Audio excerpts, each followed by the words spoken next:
question number 1. Let me begin first with the fact that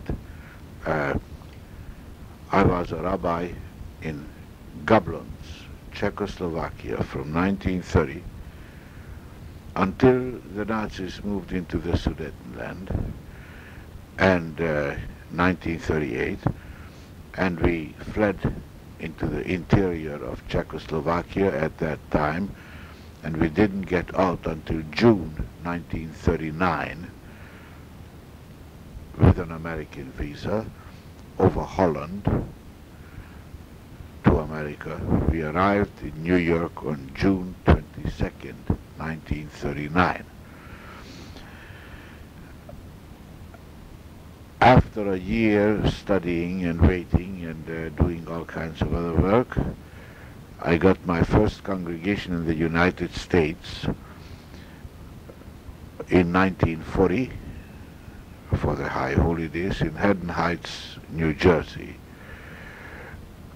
I was in Haddon Heights until, I submitted my application to the Army and the Jewish Welfare Board for a chaplaincy, for a commission as a chaplain in the United States Army. If I remember correctly, immediately after Pearl Harbor, but I didn't get my commission until December 1943. I went to the chaplain school and from there to Fort Leonard Wood, Missouri. While all through these years and months I was asking for an assignment to Europe. In February 1945 I finally got my orders to go to Europe. This was not an easy and 1, 2, 3 trip as it would be today. I had to go to Camp Kilmer, first to Indian Point military reservation in Pennsylvania, from there to Camp Kilmer, New Jersey, and from Camp Kilmer by ship, by the Queen Elizabeth, to Europe, to Greenock, and from Greenock, Scotland. We traveled by troop train to the southern coast of England. We spent Pesach, 1945, part of Pesach still aboard ship. We had a Seder aboard ship for about 350 Jewish personnel. 15 Jewish chaplains participated in that Seder.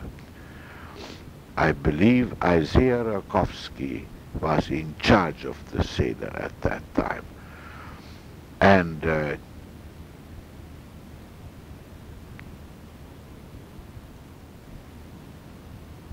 we went from there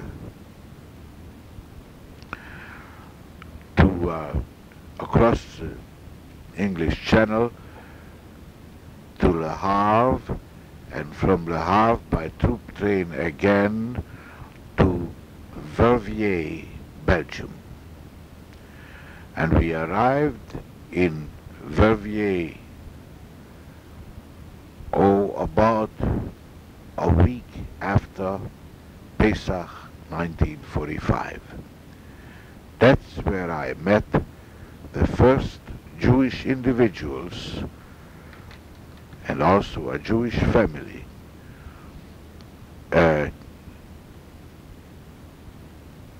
in Verviers, Belgium,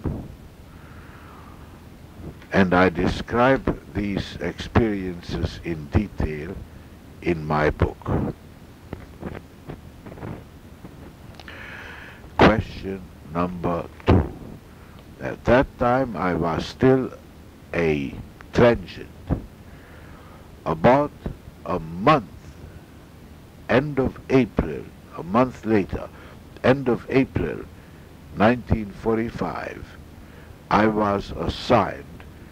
to the Ground Forces Reinforcement Command in England and traveled from Verviers to Brussels, from Brussels to Paris, from Paris to Le Havre, and from Le Havre to London, arriving in England about 3rd or 4th of May 1945. They sent me to the 10th depot with the assignment to cover the depot in Lichfield, England, and the other one in Tidworth, on the southern coast of England, the 12th depot. One was 12th, the other 10th. I don't remember exactly which one was a 12th depot, which was a 10th.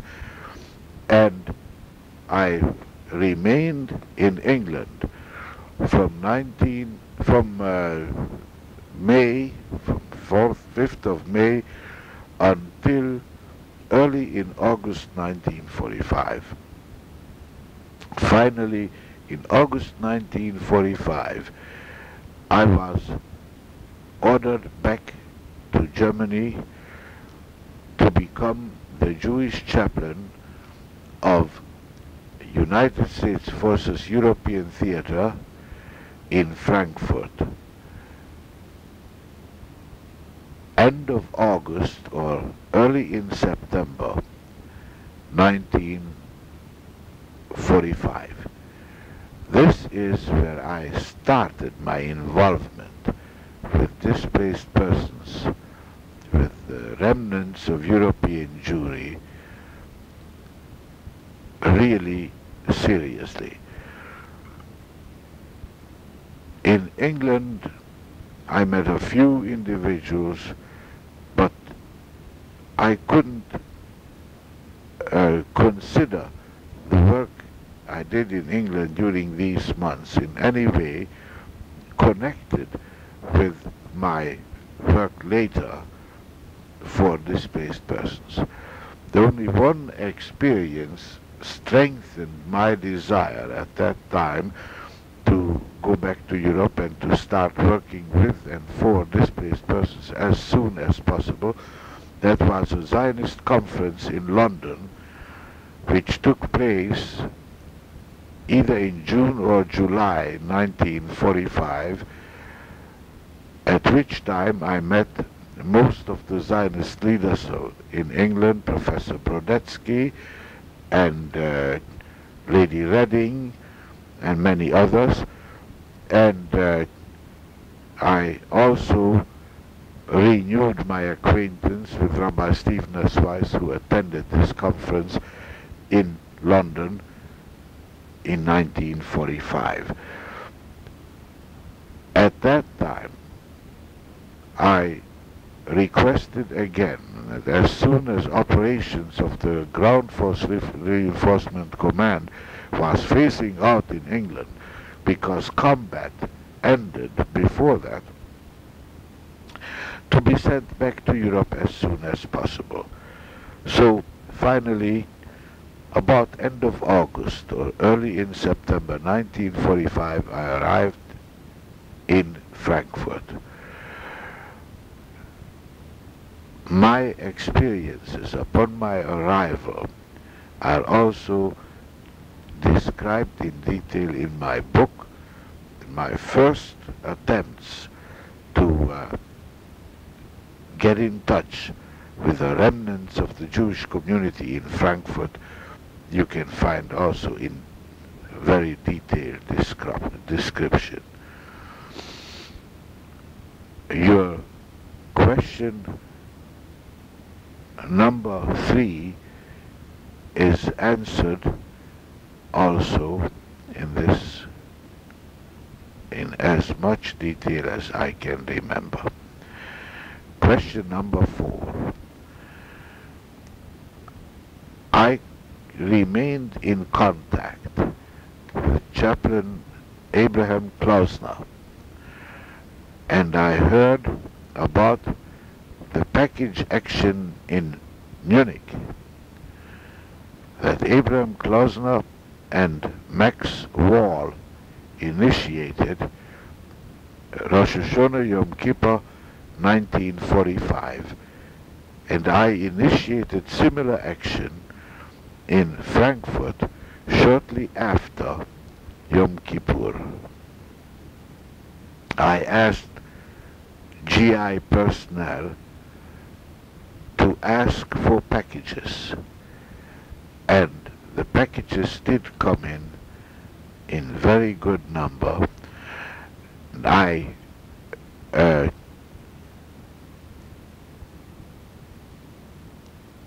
successfully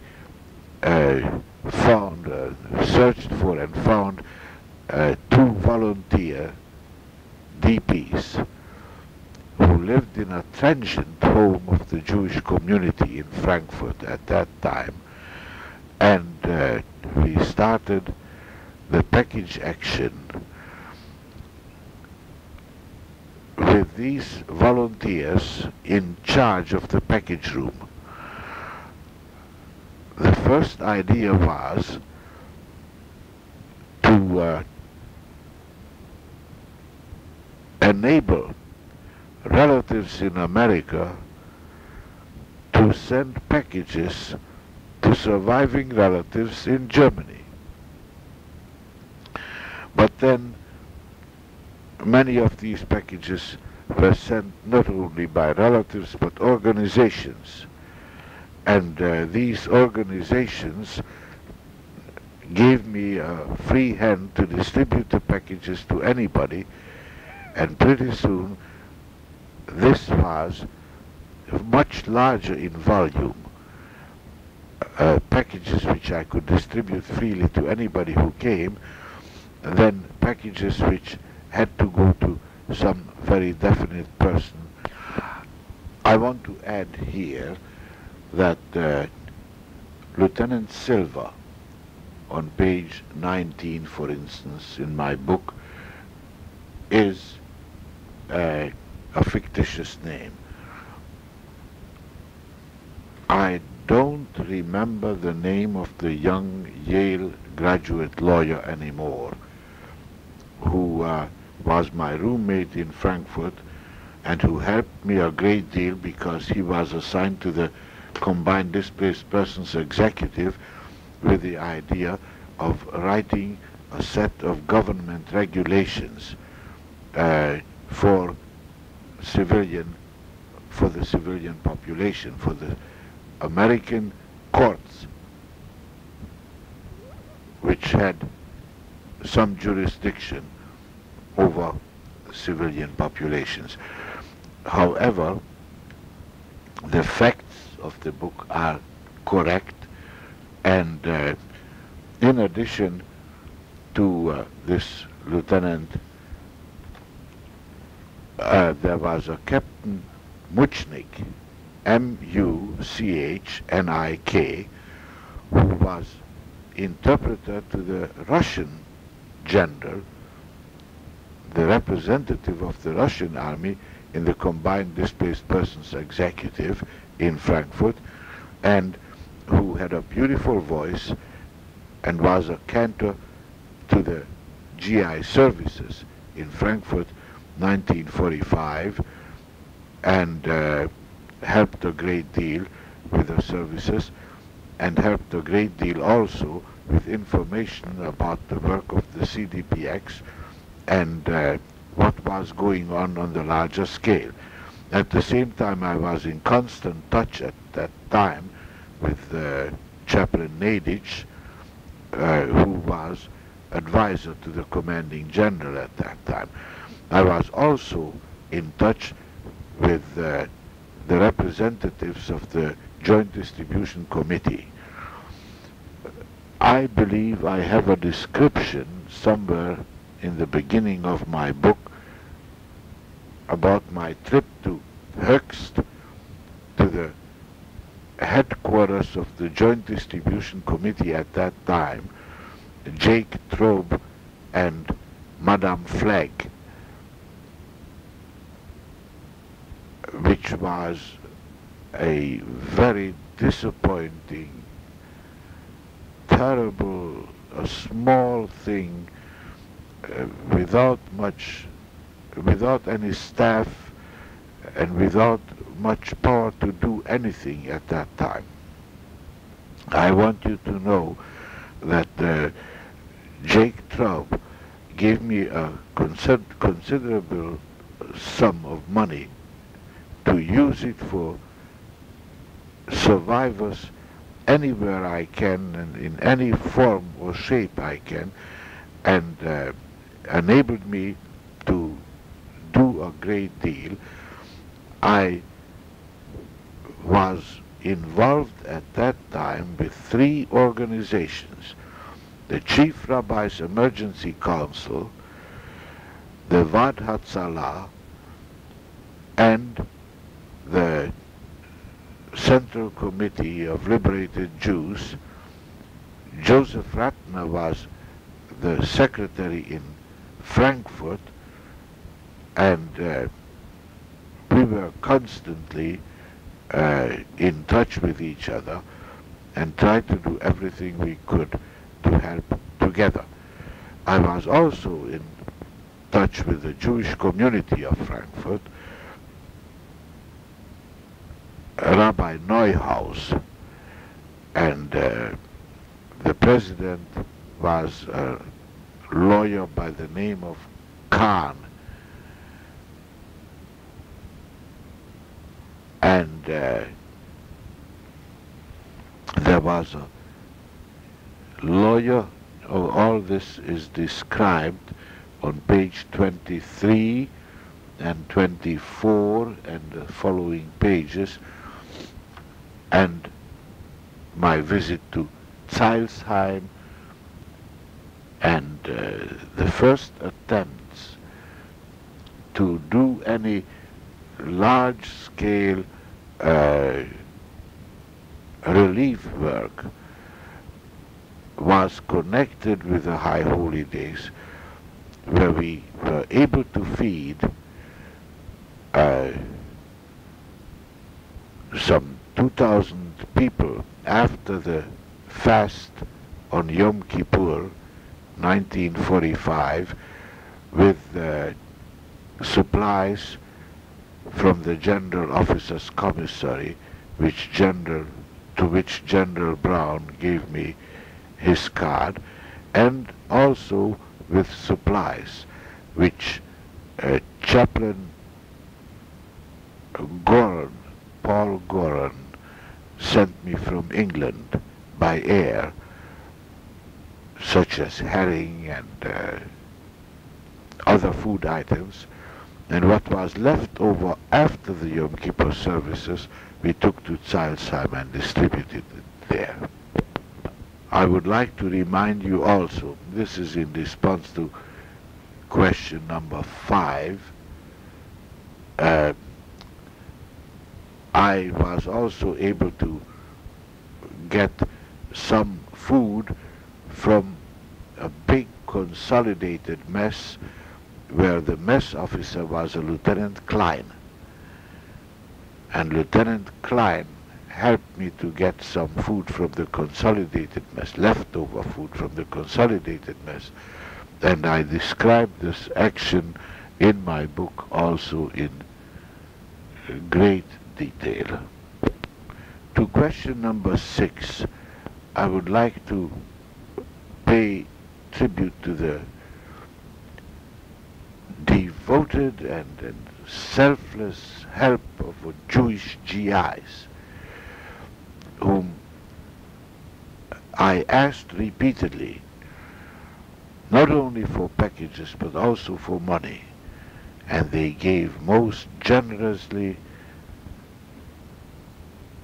Every time I asked, their response was most gratifying and far beyond everything that I ever expected. I had very little contact with Gentile GIs at the time. I was not assigned to a unit but a higher headquarters, and in this higher headquarters the only ones who could do any helping were the other chaplains, and these other chaplains were involved in trying to help the non-Jewish survivors in Germany. They had very little to do with helping the Jewish survivors.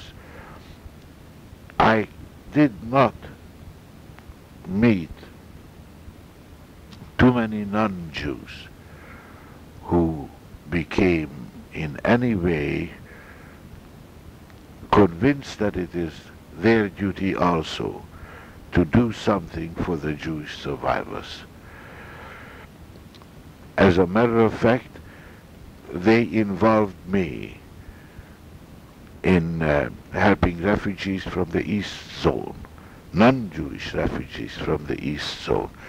And with that, of course, my time limited and my energies being limited as they are, they took away time from other work which I considered much more urgent and much more important. The head of the chaplains division at that time, a Catholic chaplain, was not helpful at all. He was constantly reiterating the Army's position that we Jewish chaplains are in Europe to work for the GIs and help the GIs. And if you have any time left, this is a quotation, pray for the troops. Don't waste your time on civilian personnel. This was, as I described in my book, very much the time of non-cooperation between the army and the indigenous personnel, the people who lived in Germany at that time. And Eisenhower didn't want us to become involved. But on the other hand, we pointed out to this chaplain and to other chaplains also, and to army authorities, that the displaced persons were under the logistical support of the army, and therefore it was part of our duty to try to do for them whatever we could. I would like to refer you also to page 50 of my book, the 7 people who participated in that discussion. I want you to know that the whole discussion is fictitious. It never really took place. It took place on several occasions with several people participating, but never all of them together in one occasion. Leslie, the newspaperman from Budapest, was a photographer by the name of Laszlo Deutsch. Joe Gutman is actually Joe Berman, whom I met much later in Munich in 1953-54. I never saw him in Frankfurt at that time. Ernest is an actual person, a young American GI from Dover, Delaware, or Newark, Delaware, I don't remember exactly, became the new representative of the Joint Distribution Committee for Frankfurt only. The headquarters of the Joint Distribution Committee went at that time, about that time, to another place out of Höchst, and he was only responsible for the survivors in the city of Frankfurt directly. There was another committee, another person in charge in Zeilsheim. There was another person in Bensheim, and the other displaced persons camps. Dr. Rate, a lawyer was originally from Frankfurt. He left 1938 or 39. He went to France, survived, and came back 1945 from France. Carol was a real person, but her name was Golde. She called herself Zahava. And Julius was very real. He was a Hungarian who went through an awful lot of concentration camps, and his story is a true story as it is written here. I don't remember his last name, but he was exactly as I described him. That brings me to your question number 8 with a JDC, which I described already sufficiently. I don't believe that anyone could blame JDC for their inactivity at this period of time, at this point of time, as they say now.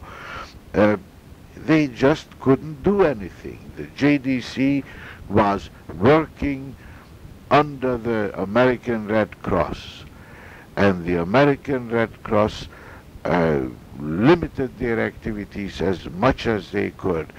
They put obstacles in their way in every direction, and as I described it somewhere later in my book, the JDC was not even invited into Berlin until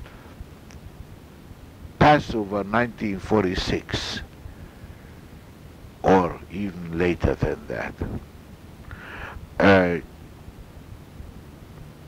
It was very difficult for them to get recognition and to get any standing, and without recognition, without any standing, no organization could work successfully in Europe at that time.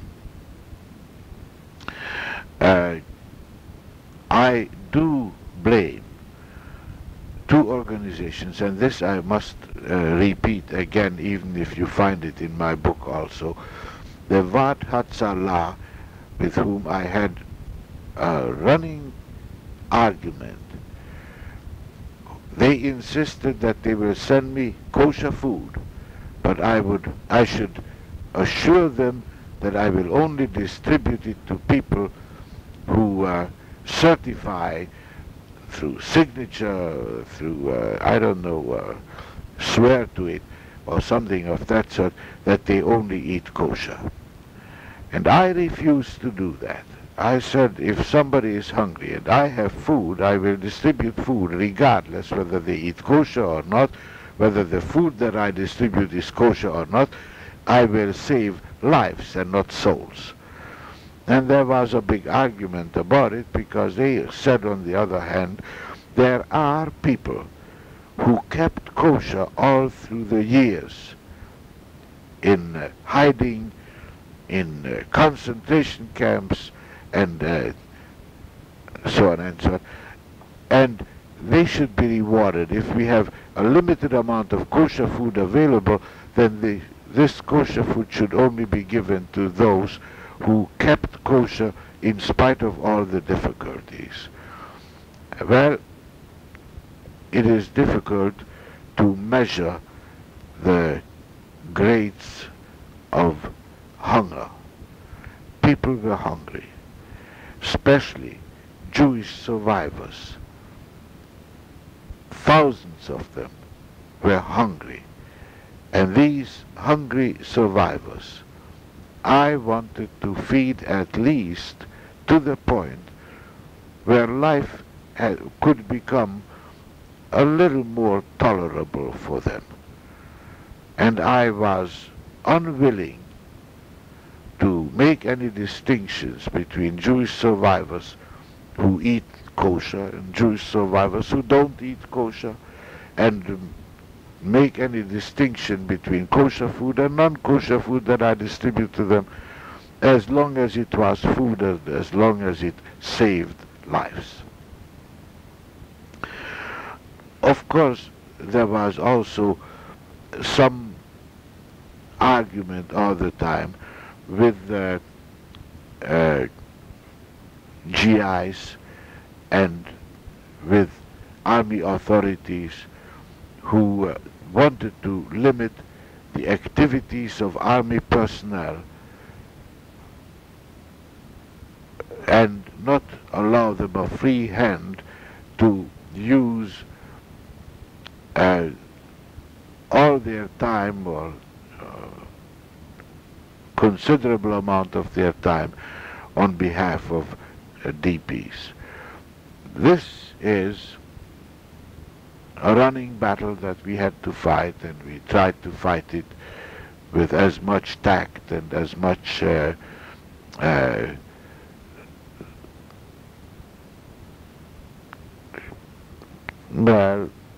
pleasing the army authorities on the one hand, but on the other hand doing what we thought was the right thing to do as much as possible. It limited our activities a little, but not too much. I was in touch with UNRWA, especially in two camps closest to my area, the three camps.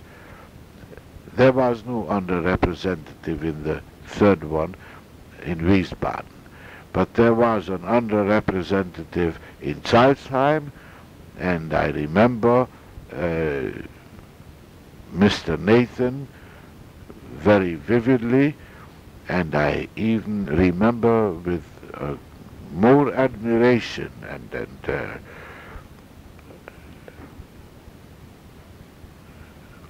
more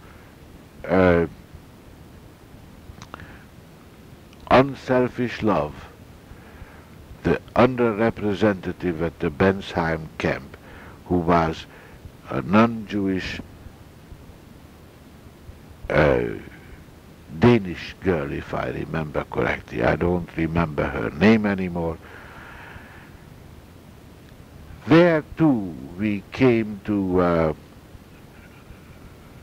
little conflict with the army, because one day some GIs, egged on by their German girlfriends, broke into the mess hall of the Bensheim camp and destroyed the furniture in there, and we came out to Bensheim the day after that and tried to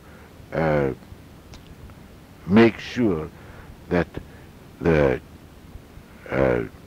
Provost Marshal Department, that the MPs of the army will see to it that this doesn't happen again. And on that visit to Bensheim, Abe Hyman, who later defended the Landsberg, in the Landsberg trial, those who were accused of Benson. You know, the Landsberg trial is well known and was covered in the newspapers all the way through. He was the defense attorney for the Jewish survivors at the Landsberg trial.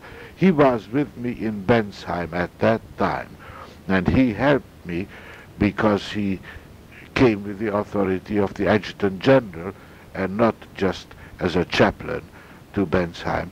And when we talked to the MPs about their possible role in protecting the DP camp from further harassment, he helped me a great deal. The Jewish Agency, question number 9, I only got in touch, no, the other way around. The Jewish Agency got in touch with me when I was assigned to the Anglo-American Commission of Inquiry on Palestine to travel with a subcommittee consisting of Sir Frederick Leggett and Richard Crossman and Bartley Crumb. And I was assigned to them as an interpreter, and at that time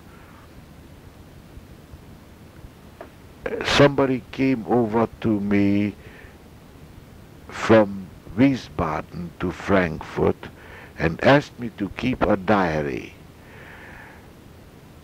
And in Vienna I was contacted again by Gideon Raphael, who later on became the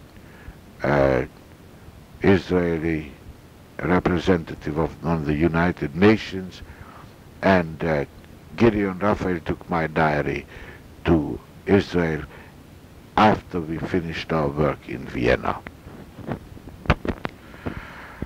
I had no involvement in Aliyah Beit, question number 12.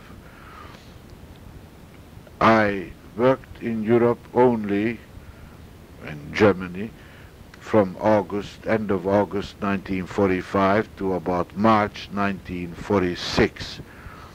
During this time, with my trip to Berlin, my trip to Hungary, my trip with the Anglo-American Commission, and my stay at the hospital for a couple of weeks, it was a very limited time in which I could do anything at all, and we were so far away from any centers of organization for Aliyah Beit. It was also much too early. Aliyah Beit actually started a little later than that, so I was not involved. Similarly, I was not involved at that time in collecting guns, ammunition, and or money to be sent to Palestine. I did become involved with a so-called Sunburn Institute after my return to the United States in end of 1946 and early 1947, at which time I was in contact with my old friend and former colleague as a chaplain, Gene Lippman. And Gene Lippman contacted me in connection with the Sunburn Institute. In 1947, I was considering returning to the army under the program under which several Jewish chaplains returned just to work for DPs and not to be assigned to any army unit at all. But somehow personal reasons prevented me from taking any active part in this program. Your questions 18 and 19 are difficult to answer. I think in evaluating the work of the chaplains, you must remember that it took JDC a good half a year after the end of hostilities, or maybe even more than a half a year after the end of hostilities, before they could set up any kind of a work. And during this time, there was nobody else but the Jewish chaplains who could involve themselves with the survivors. Perhaps we did save a few lives. Perhaps I was able to save a few lives. I don't know what would have happened if we had not been there. But I like to think that it was our zechut to be there, and Jewish chaplains everything in their power to do whatever could be done to keep people alive, to give them hope, to extend a brotherly hand. I like to add to that also that similarly the team from Israel under the direction of Chaim Yachel and second in command Eliyahu Livni didn't arrive until, if I remember correctly, December 1945. Those of us who worked in Europe by then, a longer or shorter period of time, we have done whatever we could do. Then they could be assigned to displaced persons camps directly and be responsible to nobody else but their own conscience in their work in the displaced persons camps. And then we had a great deal of help. I would like to emphasize also that some of us were able to do more, others couldn't do as much as we would have loved to. But the work of Abe Klausner should not be forgotten. His 5 volumes of the She'erit HaPleita helped all of us to know where to search for survivors, where to find the survivors. His work in Munich served as an example to many of us and inspired many others to do whatever we could do and to save some lives. After all, we were dealing with She'erit HaPleita, the remnant of the destruction, the Ud Mutzal Me'esh. In conclusion, I just want to say this. I am sure if we Jewish chaplains had not been available at that time, Revach v'Hatzalah Ya'amod LaYehudim Mimakom Acher, somebody else would have done the job. But the point is, we were there and we did what we could. And as far as I'm concerned, I can only thank God every day for the opportunity I had to help. Without it, I would have tortured myself every day asking for the reason, why was I saved when so many others died? This way, I had a purpose. This way, I know I was able to do something.